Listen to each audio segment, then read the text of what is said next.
미 월가가 촉각을 곤두세웠던 인플레 지표였죠. 9월 소비자 물가 1년 전보다 5.4% 오른 것으로 나타났습니다. 인플레에 대한 긴장감을 높여주는 수준이긴 한데 시장의 반응은 비교적 차분했습니다. 인플레 우려에 따른 증시 전망 그리고 연준 의사록에 담긴 테이퍼링 시점 짚어보겠습니다. 송재경 흥국증권 리서치센터장 나오셨습니다. 센터장님 어서 오십시오. 네, 반갑습니다. 안녕하십니까. 자, 우리가 이제 9월 소비자 물가 지수 전날 밤 미국에서 발표가 됐는데 전월 대비 0.4%, 1년 전에 비해서는 5.4%. 굉장히 높은 수준 같은데 이 시장에서는 이 정도 상승률을 어떻게 평가를 했습니까? 일차적으로는 이제 소위 말하는 예상치, 그러니까 5.3%였고요. 그 5.4%니까 0.1%포인트 좀 더 나았다라고 보고 있고, 생각보다 시장은 이제 워낙 높은 수준에 있어서 미리 좀 선반영한 측면이 있어서 또 말씀 주신 대로 좀 차분하게 대응을 한 것 같다라고 말씀드리겠습니다. 그러면 물가 오름세의 분석을 해본다면 그동안 왜 뭐 중고차라든지 공급망 관련한 가격이 올랐는데 그런 부분들의 가격 상승이 조금은 뭐 진정됐다는 게 이게 분석이 된 겁니까? 네, 일단 굳이 그러니까 그 일시적인 인플레이션이다가 이 사이 연준이 내내 주장해 왔던 거지 않습니까? 예. 9월 달부터 이제 한 발 빼기 시작한 건데, 네. 그러니까 말씀 주신 이제 중고차 가격이나 목재 가격 이런 것들이 급락을 나타내면서 그 부분은 다행스럽게 좀 일시적인 게 나타났지만 실제로 뚜껑을 열어보았더니 조금 더 걱정되는 지표들이 좀 더 많았다, 세부 항목에서는. 예, 이제 그 말씀을 드리고 싶고요. 이제 대표적으로 지금 식품 가격이 에너지 가격 상승과 더불어 식품 가격 상승이 예.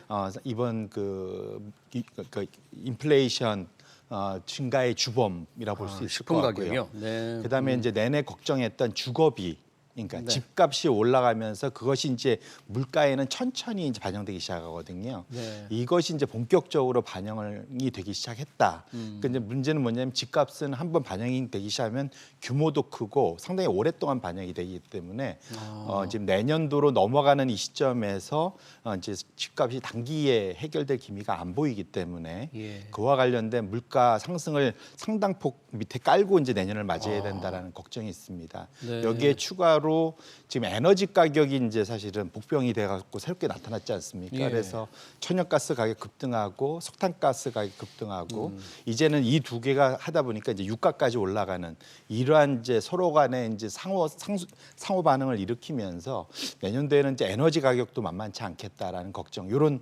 삼중고가 계속 좀 지속되고 있다 이렇게 보셔야 될 것 같습니다. 식품 가격, 주거비, 에너지 가격 이런 것들이 상당히 좀 내년에도 좀 지속될 거라는 그런 걱정이 좀 깔려 있는데 이런 지표가 발표되면서 혹시 금리가 조금 뭐 뛰거나 뭐 발작하거나 그런 현상은 없었던 거예요? 그러니까 이번 주 지금부터 한 주 정도는 사실은 이게 미국의 10년물 금리로 놓고 보면 우리나라 10년물도 마찬가지고, 예. 그러니까 그 수요일까지 튀어 올랐다가 이제 중간까지 튀어 올랐다가 지금은 정상 수준으로 돌아왔고요. 근데 다만 그 전주나 지금 한 두 달 동안 급등을 계속 해오고 있었습니다. 금리 자체는. 그리고 지금 2년물 금리는 이제 가장 좀 가까운 단기. 상대적으로 짧은 2년물 금리는 계속 우상향을 지속하고 있다. 그런 측면에서 놓고 보면 결국은 시장이 속도의 이슈가 있지 금리 상승에 당연히 물가 상승을 금리 상승으로 상쇄할 수밖에 없는 상황이지 않겠느냐. 연결은 서로 될 수밖에 없다 이렇게 보셔야 될 것 같습니다. 네, 2년물 단기 금리는 우상향이다. 네. 그런데 일부에서 스태그플레이션 우려를 제기해 왔는데 그런 염려는 조금 진정됐다고 봐야 합니까? 어떻게 해석해야 됩니까? 이런 거. 이제 사실 스태그플레이션의 정의가 좀 애매할 수 있긴 한데 이제 이렇게 심플합니다. 그냥 물가는 오르는데 내 지갑으로 돈이 안 들어오는, 심플하게 생각하면은 이제 그 경제 성장은 침체인데 물가만 오르는, 이게 1970년대에 있었던 대표적인 현상이었고요. 예. 결론부터 말씀드리면 지금 상황이 이제 스태그플레이션으로 바로 넘어갈 상황은 아닌 걸로 판단이 됩니다. 이제 이유는 이제 뭐 이따가 IMF의 이제 경제 성장 전망도 같이 얘기를 나누겠지만 경제 성장이 원래 예상보다는 둔화되고 있는 건 맞긴 하지만 여전히 성장률이 꽤 나오고 있기 때문에 그런 측면에서 스태그플레이션을 바로 걱정할 상황은 아직은 아니다. 있다 이렇게 말씀드리겠습니다. 워낙에 스태그플레이션 우려를 제기하는 분들이 많고 그에 따라서 투자 전략을 어떻게 해야 되느냐 걱정하는 분들이 많아서 조금 저도 걱정했었는데 지금 성장 전망을 본다면 그 정도까지는 우려할 필요는 없겠다 그런 얘기네요. 네네 맞습니다. 자, 인플레이션 지표가 나오면서 궁금했던 게 지난 9월에 FOMC 의사로 그 의사록이 공개됐는데 역시 관심은 자산 매입을 줄이는 이른바 테이퍼링을 언제 얼마나 하느냐 그잖아요. 네. 어떻게 공개된 내용이 나와 있습니까? 예, 예상한 대로 또 9월달에 그 FOMC 때 그 기자회견 때 그 파월 발언이 예. 확인됐다 보시면 좋을 것 같고요. 그러니까 내용은 이렇습니다. 예. 앞으로 8개월 동안 8개월. 예, 8개월 동안 그러니까 지금 그 국채 월 800억 불 그다음에 MBS 그렇죠? 이제 모기지 채권 400억 불 합쳐서 1,200불을 매달 좀 사주고 있었는데 지금 800억 불 쪽인 국채에서는 100억 불씩 줄여 나가고 MBS에서는 50억씩 줄여 나가는 사는 걸로. 물량을 네. 국채는 100억, 주택 모기지 채권은 50억 줄인다 예. 이거죠. 예, 이렇게 줄이면 정확히 8개월 지나면 테이퍼링이 마무리되는 그렇게 되면 8개월이면 내년 이제 6월이 마지막입니다. 11월부터 하면. 예, 근데 지금 특별한 경우가 아니면 11월부터 하는 걸 기정사실로들 보고 있습니다. 그래요? 네, 일단 그럼 언제 한다 발표를 일단 하고 바로 매입량을 줄이겠네요. 맞습니다. 그래서 지금 한재 보름 정도 남았죠. 지금 네. FOMC 11월 달 회의가 11월 2일, 3일에 열립니다. 11월 2, 3일. 예, 그때 발표가 되면 11월 중순부터 본격적인 이제 테이퍼링이 시작된다 이렇게 예상을 해야 될 것 같습니다. 네. 그러면 매입하는 채권을 사는 게 8개월, 내년 6월 정도에 끝난다면 그 다음은 금리 올리는 겁니까? 그럴 가능성이 이제 이런 인플레이션이 계속 여전히 고공행진을 간다면 예. 사실은 기준금리 인상이 생각보다 빨리 올 수도 있겠다 이런 우려가 있을 수도 있을 것 같고요. 예. 그래서 사실 11월달 FOMC에서 테이퍼링을 하냐 안 하냐가 사실은 이제 화두는 아니고 그건 이제 기정사실화돼 있고 기정사실이고. 그때 그 뉘앙스로 예.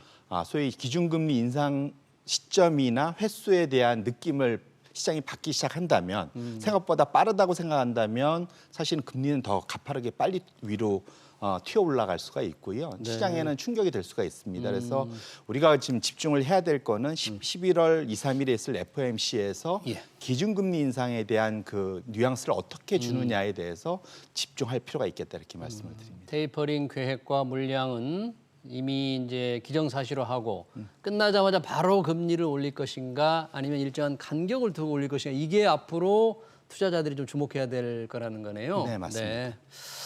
그런데 IMF에서 지금 워싱턴에서 IMF 연차 총회가 지금 열리고 있는데 앞서서 내놓은 세계경제 전망 보고서를 보니까 인플레이션 상당히 우려를 경고했던데 네. IMF의 걱정이 그렇게 심각한 겁니까? 어떻게 보십니까? 예, 이게 이제 미국만의 이슈가 아니고 이제 전 세계적으로 좀 퍼져나가고 있어서 이제 그런 걱정을 하고 있고요. 지금 이제 그 이번에 IMF의 이슈를 보면 이제 기본적으로 지금 내년도까지 인플레이션 수치가 상당히 높을 거다. 그런데 이제 내년 하반기 내후년으로 넘어갈수록 선진국은 그나마 좀 나아질 텐데 신흥국에서는 여전히 높은 인플레이션이 걱정된다. 이런 제 톤으로 얘기를 했습니다. 근데 사실은 그거는 이제 제가 보기에는 거기에서는 그나마 이제 선진국에 대한 기대감을 발표를 한 건데요.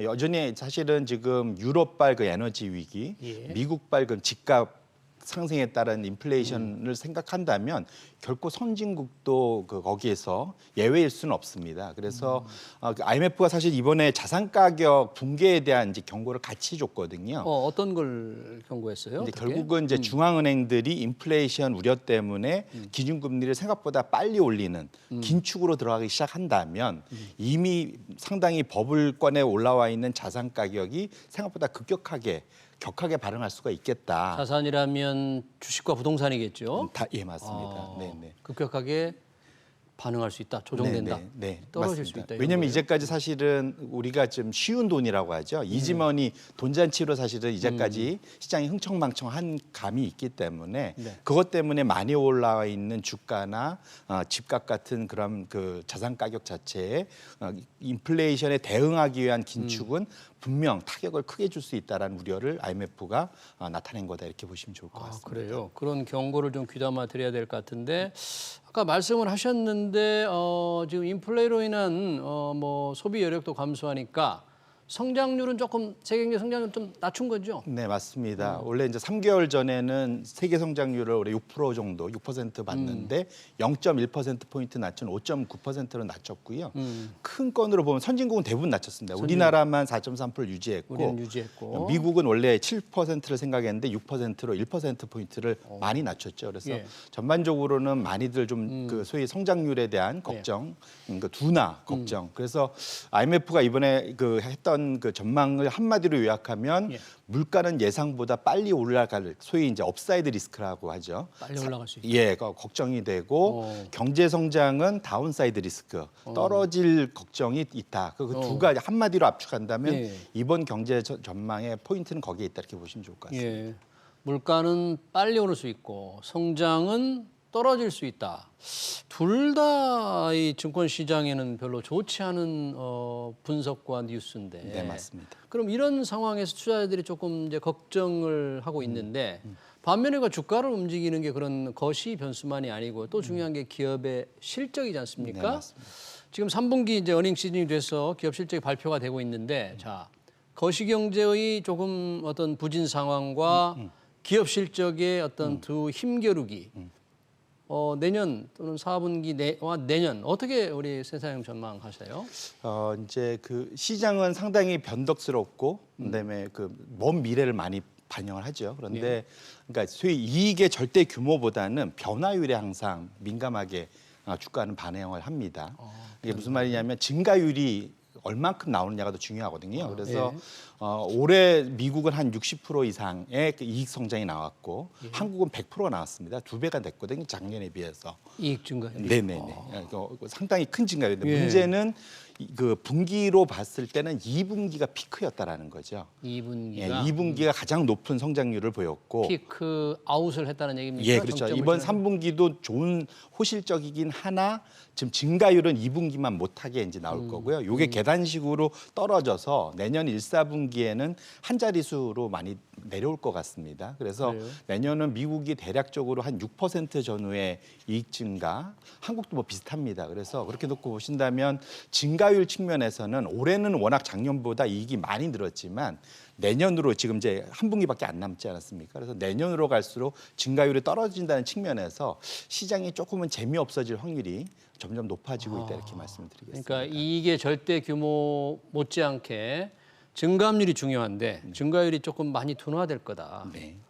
어떻게 해야죠? 이렇게 증가율이 둔화되면 시장 굉장히 조금 안 좋게 봐야 되고 우리 투자자들이나 뭐 돈 관리 어떻게 해야 됩니까? 이런? 그래서 이제 말씀을 드리고 싶은 게 이제 포트폴리오 그 사이에는 성장에 초점을 맞추고 성장주 컨셉으로 많이 투자를 하셨을 텐데 이제는 금리 상승기에 간다는 걸 기정사실로 하시고 예. 거기에 맞춰서는 그러니까 금리 상승기에는 성장주보다는 가치주가 훨씬 낫고요. 네. 그 다음에 지금 최근에 이제 금리 올라가면 보통 은행주들이 좀 좋고 그 다음에 지금 유가 올라가면 에너지 기업들이 상당히 좋습니다. 네. 이 두 업종이 이런 그 앞으로의 그런 시대, 변화하는 시대에 가장 좋은 분야일 수 있을 것 같고요. 기본적으로는 좀 보수적으로 포트폴리오를 짜셔서 현금 비중을 일정 수준 이상 꼭 확보를 하셔갖고 예. 그런 변동성에 대응할 수 있는 여력을 꼭 가져가셔라 이렇게 말씀을 드리도록 하겠습니다. 네, 현금 보유를 좀 늘려서 상황 변화에 대응할 수 있게. 성장주 말씀하셨는데 금리가 오르면 성장주들의 수익이 많이 줄어들기 때문에 그런 거죠? 예, 그러니까 사실 성장주의 기본 컨셉은 지금 당장은 돈을 적게 벌어도 앞으로 멀리 가면 갈수록 더 많이 번다는 거지 않습니까? 근데 금리가 올라가면 이걸 현가화해서 끌고 올 때 할인이 심하게 됩니다. 그렇기 때문에 성장주나 장기 채권 같은 경우에 가격이 떨어지는 거다 이렇게 보시면 될 것 같습니다. 네, 잘 알겠습니다. 뭐 시간 관계상 여기서 맞춰야 될 것 같습니다. 미국의 인플레 지표와 투자 전략 짚어봤습니다. 지금까지 송재경 흥국증권 리서치 센터장이었습니다. 센터장님 고맙습니다. 네, 고맙습니다.